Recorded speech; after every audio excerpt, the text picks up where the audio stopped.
Magandang umaga sa inyo lahat! Maaari ba ang tumayo para sa ating panalangin? Sa ngalan ng Ama, ng Anak, ng Diyos, ng Espiritu Santo. Amen. Sa ngalan ng Ama, ng Anak, ng Diyos, ng Espiritu Santo. Amen. Okay, wag muna tayo umupo, no? Dahil may pampasigla tayo. Handa na ba kayo sa ating pampasigla? Kung handa na kayo, kung malakpak na kayo, ay, handa na nga! Halika nyo, sabayan nyo ako!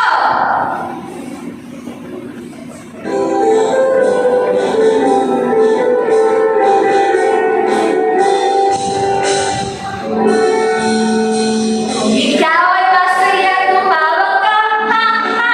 Kung ikaw ay masaya, tumawag ka, ha, ha. Kung ikaw ay masaya, buhay mo ay sisigla.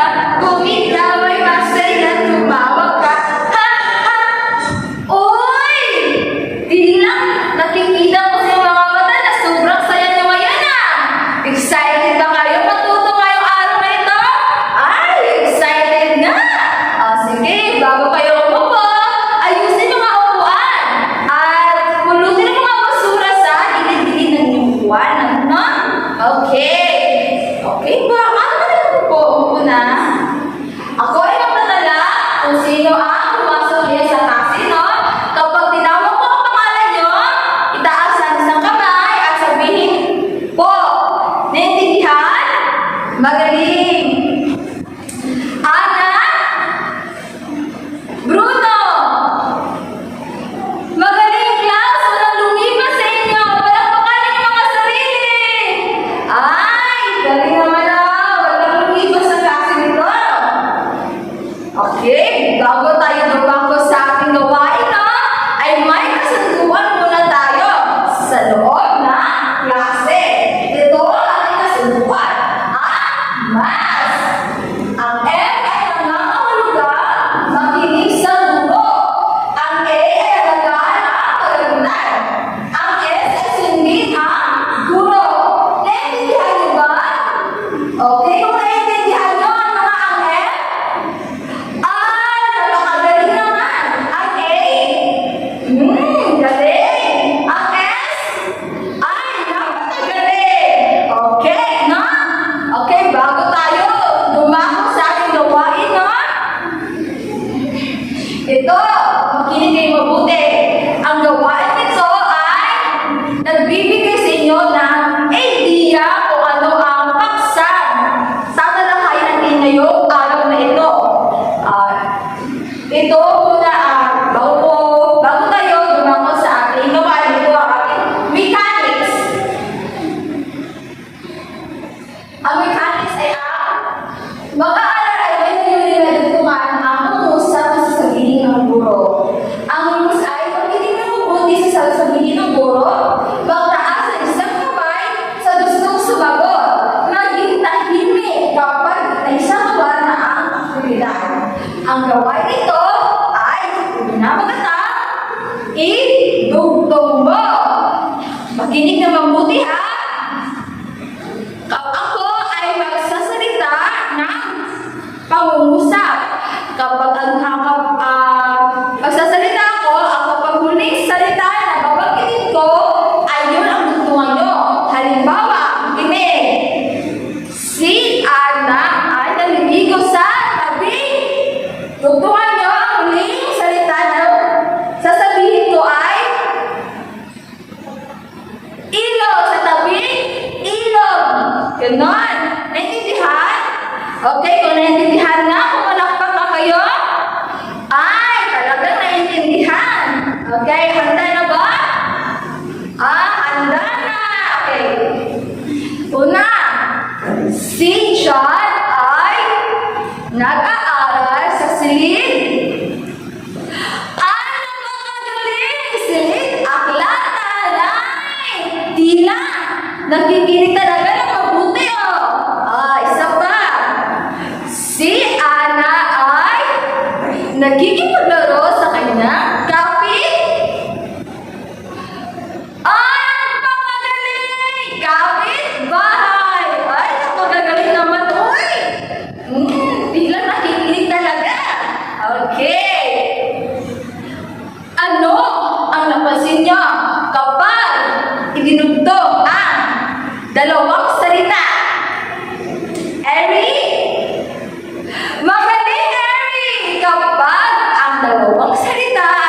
pinagtugtog ay magkakabuo tayo na panibagong salita at kahulugan. Napakagaling pala pangalan niyo si Erin! Ay, napakagaling naman!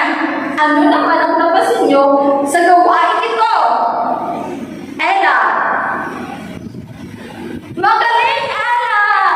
Okay, mapasin ninyo na kapag ipinagdugtong natin ang dalawang salita, no? Ay makakabuo kayo ng panibago na salita. Madaming salita na pwede natin idugtong para makabuo tayo ng panibagong salita. Napakagaling, Ella! Palakpakan natin sa Ella! Ay, napakagaling naman! Tungkol saan naman ang gawain ito? Bruno! Magaling, Bruno! Ang gawain ito ay tungkol sa ating paksang tatalakayin ngayong araw na ito. Handa na ba kayo? Inig sa ating talakayan? Kung handa na, palakpakan na isang beses. Ay, handa na nga! Bago tayo magsimula sa ating diskusyon, ito ang ating mga layunin. Una, matutukoy ang kahulugan ng magbalang salita. Pangalawa ay magpapahalaghana ng magbalang salita sa pang-araw-araw ng komunikasyon. Ang ika-tatlo ay makatutukan sa ganitong usap gamit ang tambalang salita. Uy, parang handa na kayo makinig ah! Handa na ba sa ating diskusyon? Kung handa na, tayo na! Ito ang ating diskusyon. Talaga namang pinag-uusayan niyo ang ikipagtalastasan sa aking mga katanungan. Ayan, dahil dyan, bigyan ng masigabong palakpakan ang lahat. Ayan, handa na ba lahat na makinig kung ano ang paksang tatalakayin natin sa araw na ito?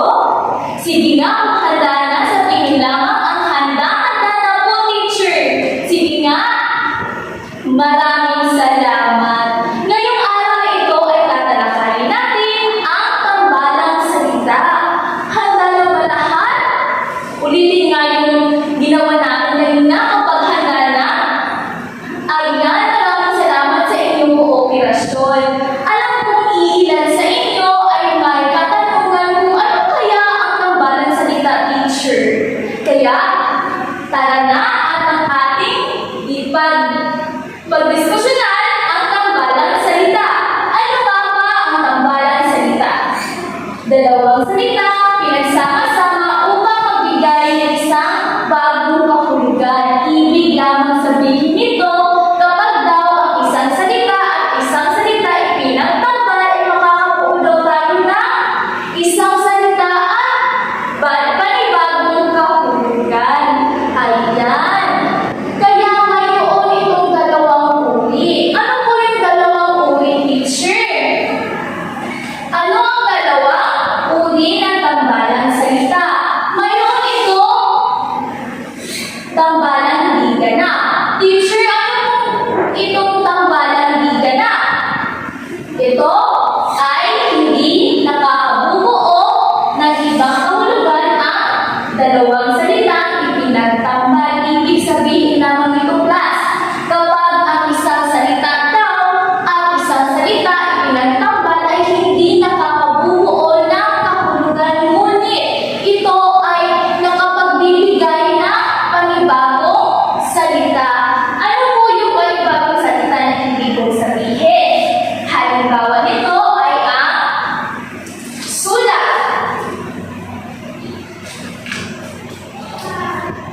Ayan, alam naman natin ang salitang sulat, di ba? Binibining kriyan, ano nga ba ang para sa iyo? Ano nga ba ang sulat? Maraming salamat ang sulat. Magaling, bigyan natin siya ng tatlong palakpak. Ayan, ang ating nalang buo po, binibining kriyan. Maraming salamat sa iyo,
Ginagamit siya sa pangungusap. Magbibigay lamang ako ng halimbawa sa sulat kamay. Si Kate ay sumulat nanghihab para sa kanyang ina gamit ang kanyang mga kamay. Yan ang ibig sabihin ng tambalang di ganap. Nakakabuo lamang ito ng salita, ngunit hindi siya nakapagbibigay ng panibagong kahulugan. Kaya naman, ano naman teacher ang isang uri pa ng tambalang salita? Ito ay ang tambalang di ganap. Ano po itong tambalang di ganap, teacher? Ito ay nakabubuo ng kahulugang iba sa kahulugan ng dalawang salitang ipinagtambal. Ibig sabihin lamang ito kapag proud ang isang salita o ay isang halimbawa. Halimbawa ay palo. Alam naman di ba natin ang palo? Tama, ito yung nararanasan natin noong tayo ay bata. Kapag tayo ay makulit, ay pinapalo tayo ng ating mga magulang na dapat hindi naman dapat tayo makulit, di ba? Para hindi tayo mapalo. Kapag tutugtugin naman natin ng iba pang salita, ito ay ang sebo. Alam niyo ba kung ano ang salitang sebo, class? Hindi! Bakit di niyo alam ang salitang sebo? Ang sebo, ito yung marurumi na nakadikit sa pinggan, kutsara, at tenedor na dapat hinuhugasan ng mabuti dahil para makiiwasan na rin tayo sa bakterya na maaaring makuha natin na magkasakit tayo. Ayan, dapat na ating hugasan ng mabuti. Balik tayo sa ating halimbawa, palo at sebo. Kapag idinugtong natin ang dalawang salita ito, ay magiging palo, sebo. Ano namang ibig sabihin ng palo, sebo? Alam niyo ba ano ibig sabihin ng palo, sebo? Hindi. Ito ang kahulugan ng palo, sebo.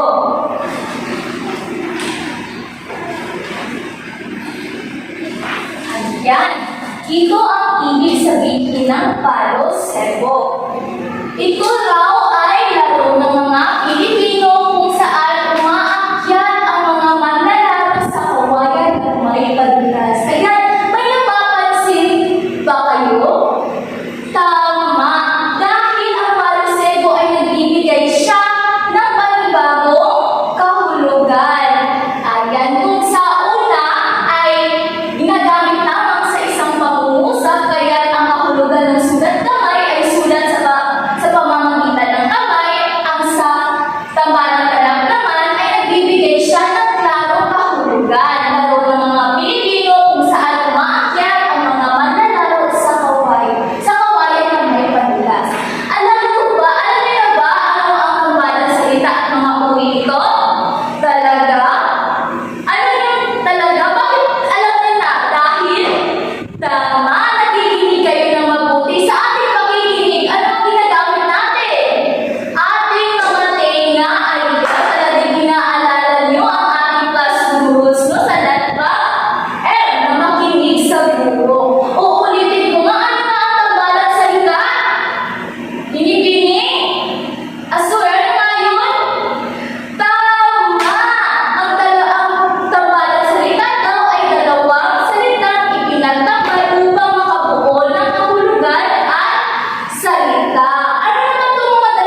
Ngayon ay tumungo tayo sa ating pangkatang gawain.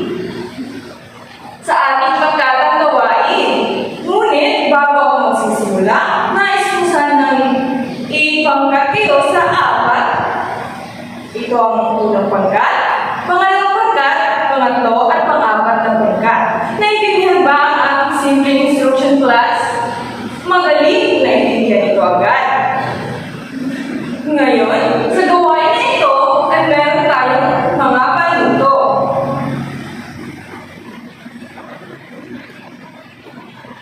Ang panuto natin ay sa isang buong papel ay inyong tutukuyin kung anong tambalang salita ang nasa larawan.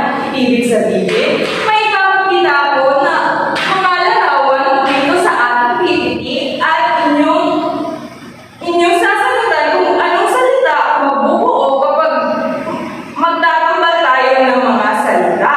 Naiintindihan ba ang ating panuto, class? Magaling! Ngayon naman, sa gawain ito, meron din tayong mechanics at rules. Kung saan ang ating mechanics ay una, hati na mag-aaral sa apat na pangkat. At nahihati ko na nga kayo sa apat na pangkat kanina. Pangalawa, susuriin na mabuti ang mga larawan na ikinakita ng guro para mabuo ang mga mag-aaral ng bawat salita. Pangatlo, kinakailangan alam ng mga mag-aaral kung ano ang mga salita na ipinakita sa larawan, sa gano'n ay makakasagot sila sa gawain. Pang-apat, bibigyan ko lang kayo ng 1 minuto upang matapos ang aktibidad na ito. At ngayon, meron din tayong rules para sa gawain na ito. Una, bawal makipag-usap o magtanong sa ibang pangkat kung ano ang tamang sagot. Pangalawa, bawal ang palakad-lakad habang sinasagawa ang gawain. Pangatlo, higit na ipinagbabawal ang paggamit ng telepono habang sinasagawa ang ating gawain. Naiintindihan ba ang ating panuto? Mechanics at rules, class? Mainam naman kung inyong naiintindihan. Kung gayon ay maaari na tayo magsimula sa ating activity. Unang larawan. Pangalawang larawan.